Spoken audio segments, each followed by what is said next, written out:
Welcome to Bellwether Wealth's webinar series, Navigate Exit Planning with Confidence. In Season 1, Drive Your Business Like You're Going to Sell It, we're joined by John Fullwider, a business value growth advisor at Gear 80. For today's episode, we will continue our discussion on how to increase revenue predictably and sustainably. Okay, thanks so much, Kim. Starting off as we always do with a reminder of why we're here. It's because business owners can't get out of day-to-day management, and 80% of them can't sell their businesses. This 14-part webinar series you are in shows you how you can free yourself from day-to-day management and double the value of your business. That way, you can successfully sell it when you want, to whom you want, at the price you want, or you could just decide to keep it as a highly profitable asset. All you have to do is drive your business like you're going to sell it. That involves focusing your work on the three dimensions of business growth. One, creating predictable profit and cash flow growth. We covered that in part one of our series. Two, creating predictable, sustainable revenue growth. We're going to conclude with that part here today. Three, coming up in December, is making your business sellable by increasing its value to buyers. Now, remember, there's a cool side effect of all those three things. When you focus on them, your business gets easier and much more fun to run. So 4 parts to the webinar series. Today, we're concluding part 2, creating predictable and sustainable revenue growth. Part 1 was the launch pad for growth. That's profit and cash flow.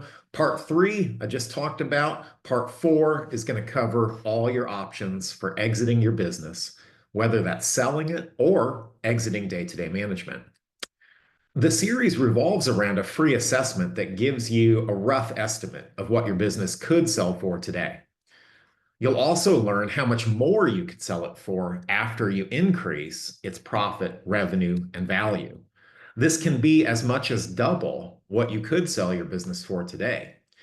You got to know where you are to plot a course to where you want to be. So please take the assessment. The link's on the screen, and we're also posting it in the chat. We have a series introduction video that talks about my experience helping business owners and shows you how to use the business value assessment 2 ways. One, it's a preparation checklist for the due diligence process you'll go through when you sell your business.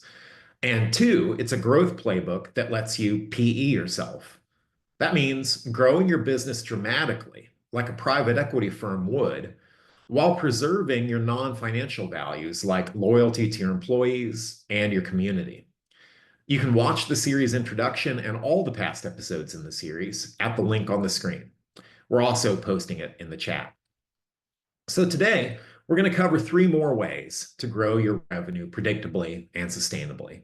1, through unique products and services. 2, through a scalable marketing process. And 3, through innovation that creates a competitive advantage.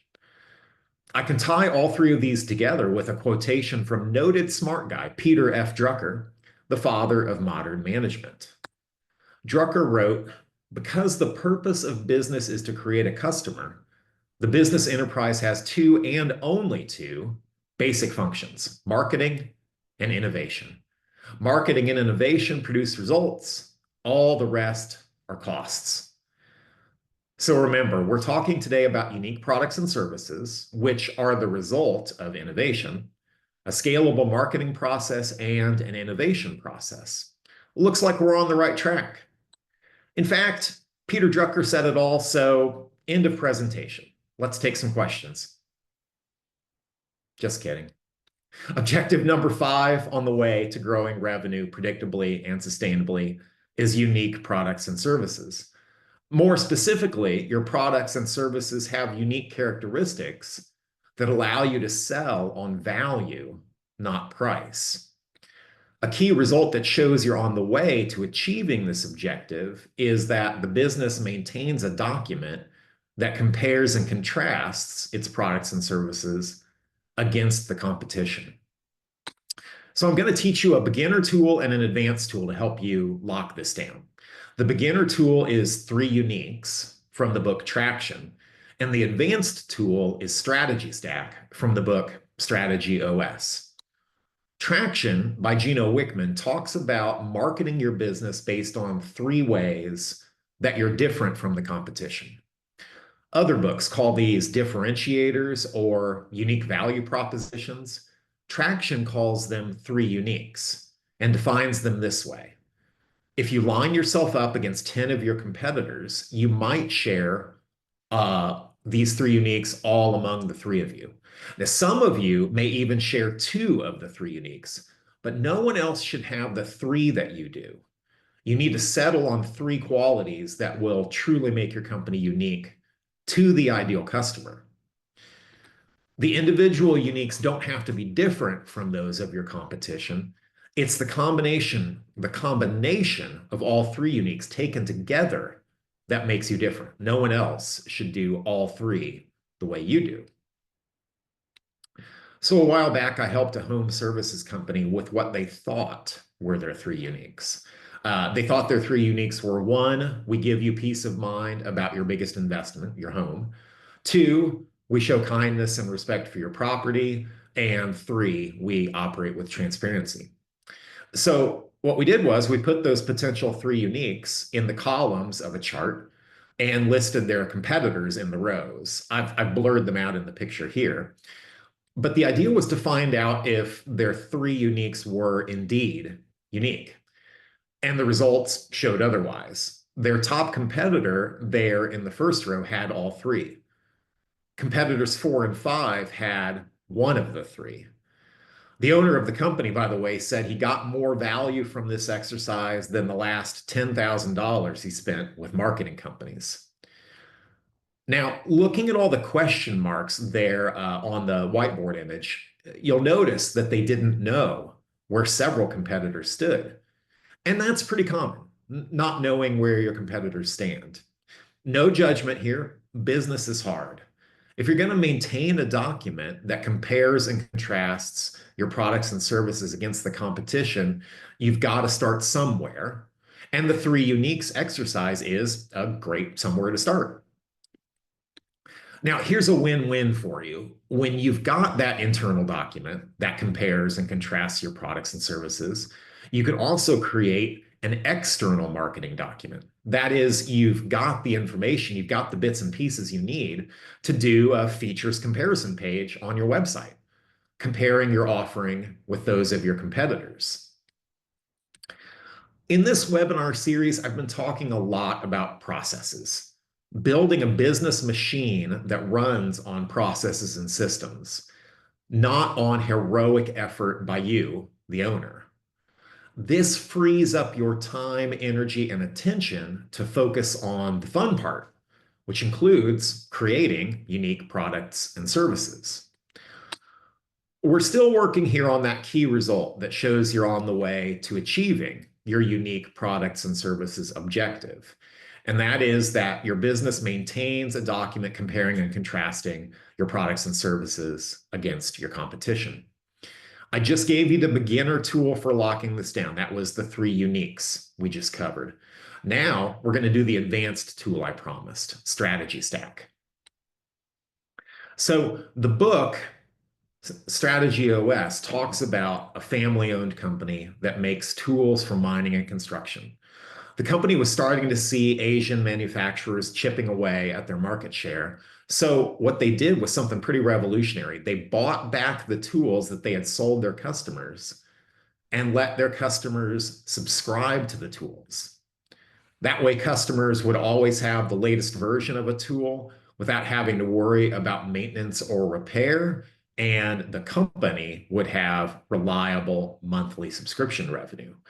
My friend Steve Prada writes about the case in his book, Strategy OS.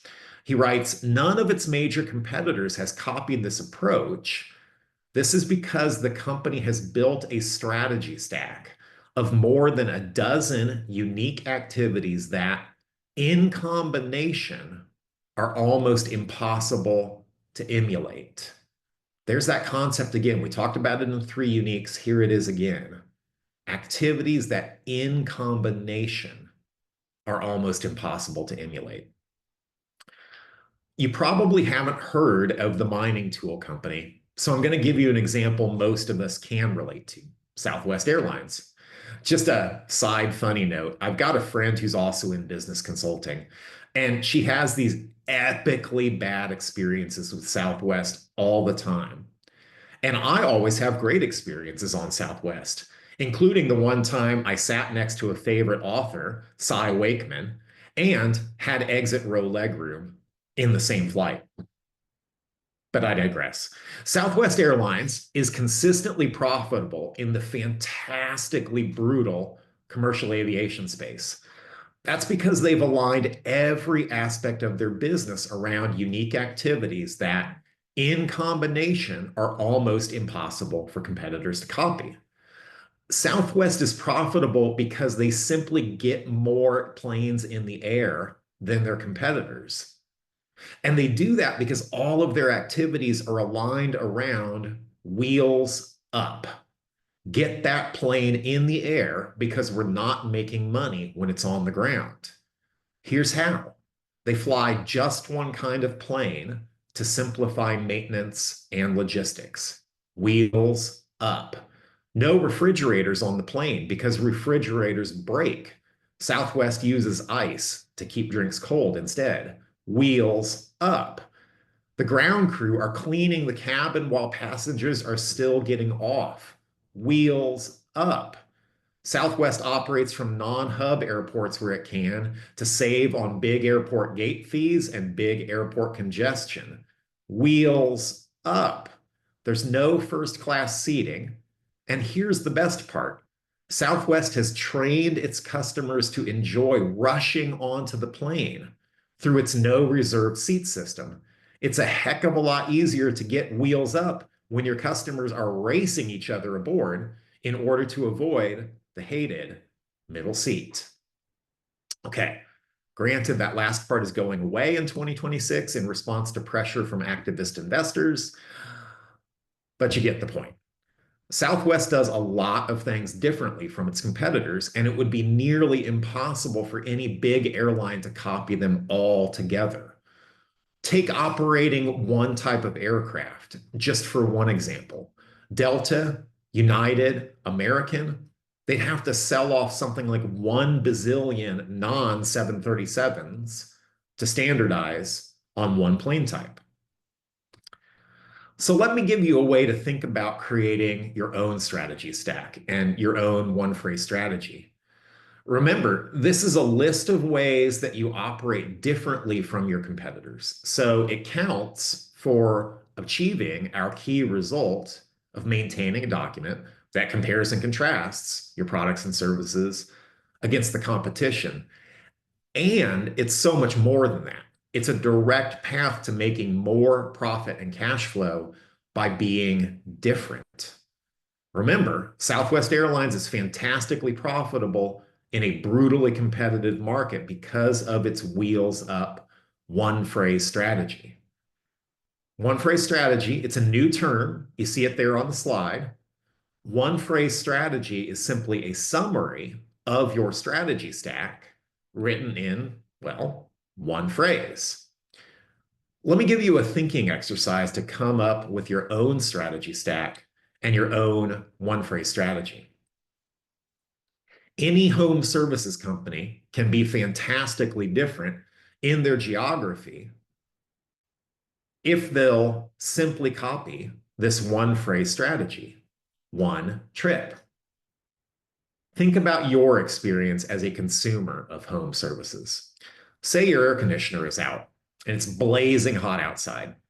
You take time off work for the 4-hour arrival window. Of course, they arrive 5 minutes before their window is up, and they take a look at your AC unit.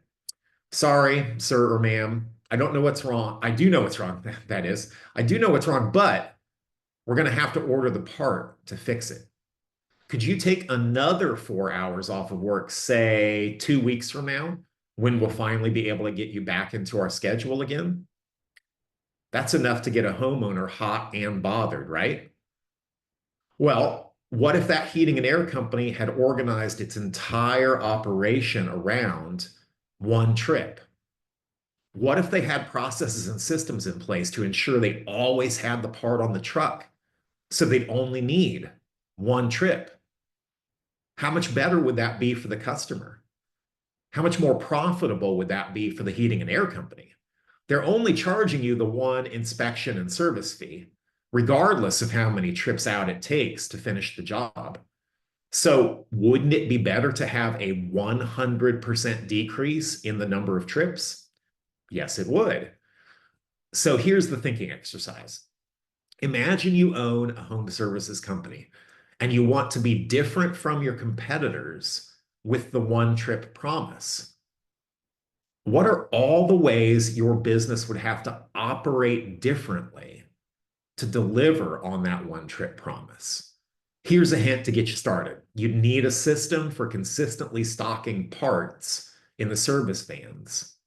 What else would you need to do to promise one trip? Think about that. And think about it with the help of a 4-page thinking tool I've got to help you with this exercise. This tool is going to help you come up with the strategy stack and one phrase strategy for your company. We're posting a link to it in the chat. Our next objective on the way to predictable and sustainable revenue growth is scalable marketing process. More specifically, your business can produce leads in a proven and systematic way, ensuring there's adequate potential customers at each stage of the buyer journey. So here's a key result that shows you're building a scalable marketing process. The business uses a written marketing plan. Now, I've been working your brains pretty hard through this webinar series, so let's just take a comedy break. First executive says, our marketing plan is simple. We just need to focus our CRM and CMS on ABM for higher CLV and lower CAC, while A/B testing our CTA and UX for CRO, and hope we get some WOM, but don't ask me about ROI. 2 executives are silent. The 4th executive says, WTF? 1 executive says, what's the ROI of our marketing? The 2nd executive says there's an increase in brand awareness and brand affinity and brand sentiment and brand engagement. 1st executive says, how about in terms I can understand, like EBITDA?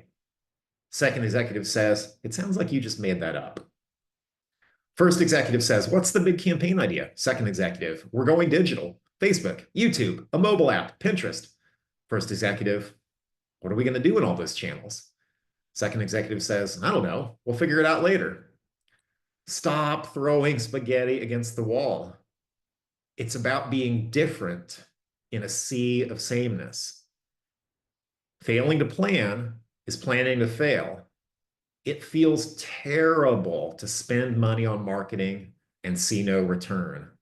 So stop engaging in random acts of marketing and make a marketing plan.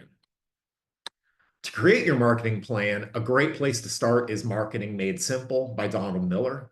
The cool thing about this book is it's not just a marketing planning system, it's a marketing execution system. We're posting a link to that book in the chat. All right, so the final objective on the way to achieving predictable, sustainable revenue growth is innovation, creating a competitive advantage for you. More specifically, your business understands the value of innovation and has a proven and systematic way to drive and capture innovation from employees, customers, and vendors, and the market at all levels and for every area of the business. Whew, that was a mouthful. So we're looking for a way to drive and capture innovation from employees and customers. Well, I've got an idea for you. Ask your employees what customers want. There's an old and probably apocryphal illustration called the iceberg of ignorance. It claims there was a study showing top executives like you see just 4% of customer problems, while frontline employees see 100% of customer problems. Now, business is about identifying a problem customers are willing to pay for you to solve, right? You probably don't know all the problems your customers have, right? So if the iceberg of ignorance is right, your frontline employees do know all the problems your customers have. So ask them. Then innovate a solution and offer to sell it to your existing customers. And because everything I've been teaching you in the growth drive system is connected, expect to win points on another growth objective: people, productive, and loyal. Because when you listen to your people and you do something about the issues that they raise, you earn their loyalty. Here's a key result that shows you're building competitive advantage through innovation. The business uses technology and innovation as a force multiplier, ensuring it creates and maintains a competitive advantage going into the future. I bet a big thing that's holding you back from innovation is busyness. You'd like to be in the business of innovation, but instead you're in the business of busyness. The solution to busyness is soda. Stop doing it, outsource it, delegate it, or automate it. I say again, automate it. Remember, we're working here on the key result. The business uses technology and automation as a force multiplier. That's exactly what my past client, White Castle Roofing, did. They used technology and automation as a force multiplier. Here was the problem. They're a successful roofing company with dozens of jobs across town every day. Their superintendents drove from site to site, checking on job progress, which meant a lot of windshield time, missing family dinners and missing their kids' games and performances. So they created software that let the workers on the roof take before, during, and after photos using their own phones. The photos are automatically organized by project and uploaded to the cloud so the superintendent can check progress on them from anywhere. Okay, so White Castle Roofing used innovation as a competitive advantage. They used technology and automation as a force multiplier, but it gets better. They saw they were not the only roofing company in the world who could use this innovation, so they spun off the project photos software to create a new business, Company Cam, which is another of my past clients. And Company Cam's doing pretty well. They've been on the Inc. 5000 list of fastest growing American businesses 4 times. And it all started with innovation to solve a problem, to use technology and automation as a force multiplier at White Castle Roofing. So that's it for today. Part 3 of our webinar series starts 2 weeks from now on December 4th. We're skipping next week. In part 3, we'll be covering how to make your business sellable by increasing its value. Please note that the second and third episodes in part 3 are on Tuesdays. So those are on Tuesday, December 10th and Tuesday, December 17th. After that, we'll be back to our regular schedule of Wednesday mornings all the way through our conclusion in late January. Here in the United States, Thanksgiving is coming up before we see each other next. I just want to say I'm grateful for those of you who have tuned in every Wednesday for this webinar series. We just passed the halfway point together. Thank you.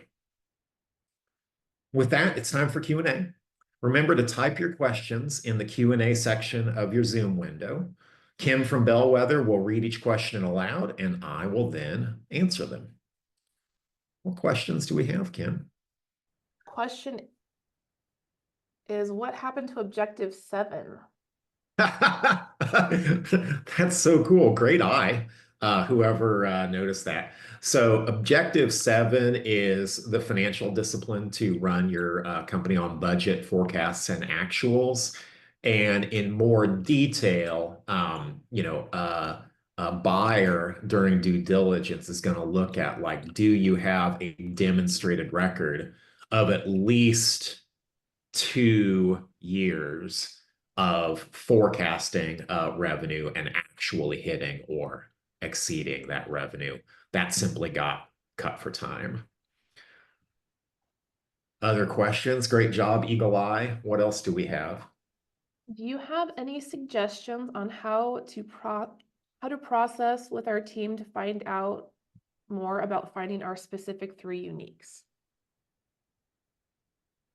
Yes. Good question.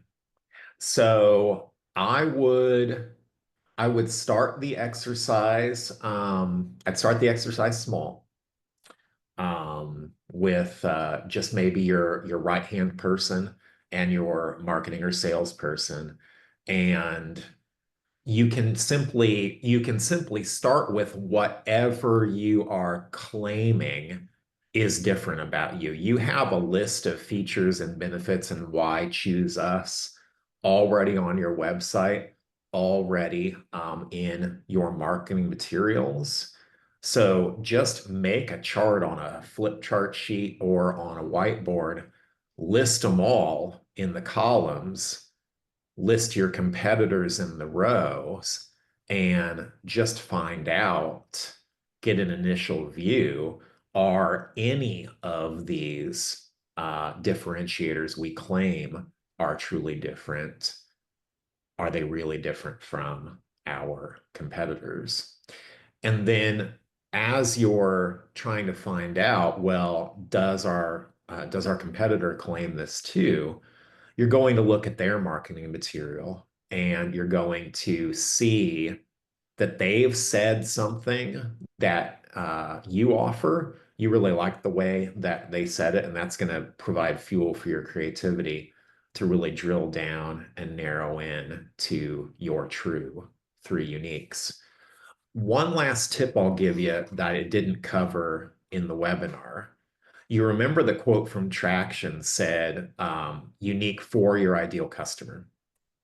So a necessary first step that I didn't cover is to define your ideal customer.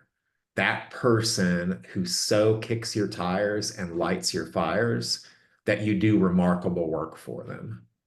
And when you do remarkable work for them, they, wait for it, remark about you, right? And generate for you this wonderful answering the mail referral driven business.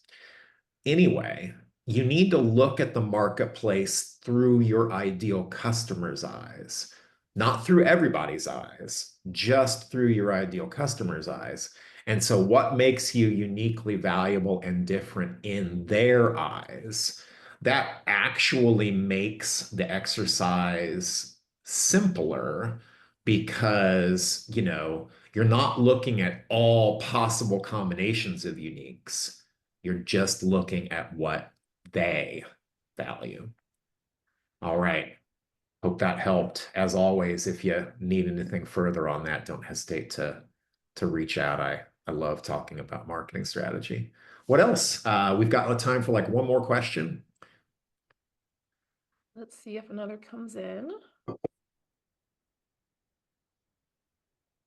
0 more questions. Okay. Well, nobody ever complained about a meeting that ended early. So just a reminder, as we give you every week, friends, you can free yourself from day-to-day management and double the value of your business if you'll focus your work on the 3 dimensions of business growth. 1, predictable profit and cash flow. 2, predictable, sustainable revenue growth. And 3, making your business sellable by increasing its value. After that, you're able to successfully sell your business when you want, to whom you want, at the price you want, or decide to keep it as a highly profitable asset. All you have to do is drive your business like you're going to sell it. I'm John Fullwider, and I'm looking forward to seeing you next time for why making your business sellable matters. Be well, everyone.